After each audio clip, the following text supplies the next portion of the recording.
ഈ കർക്കിടക മാസം തീരുന്നതിന് മുമ്പായി നിങ്ങളുടെ വീട്ടിലേക്ക് ഈ ഒരു വസ്തു വാങ്ങിക്കൊണ്ടുവന്ന് വെച്ച് നോക്കിക്കേ. നിങ്ങളുടെ ജീവിതത്തെ ബാധിച്ച് സകല ദുഃഖ ദുരിതങ്ങളും തീരും.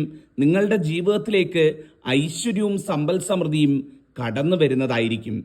പറഞ്ഞു വരുന്നത് ശ്രീചക്രത്തെ പറ്റിയാണ്.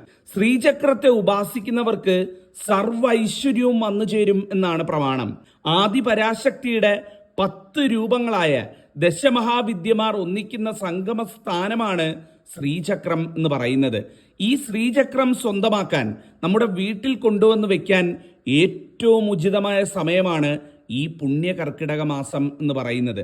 ഈ കർക്കിടകം തീരുന്നതിന് മുമ്പായിട്ട് വാങ്ങിക്കൊണ്ടുവന്ന് വീട്ടിൽ വെക്കുക, പ്രാർത്ഥിക്കുക, അമ്മയെ പ്രാർത്ഥിക്കുക, ലളിതാ സഹസ്രനാമം ജപിക്കുക. നിങ്ങളുടെ ജീവിതത്തിലെ എല്ലാ സൗഭാഗ്യങ്ങളും നിങ്ങളെ തേടി വരും. ആ വീട് സ്വർഗതുല്യമായി മാറുന്നതായിരിക്കും.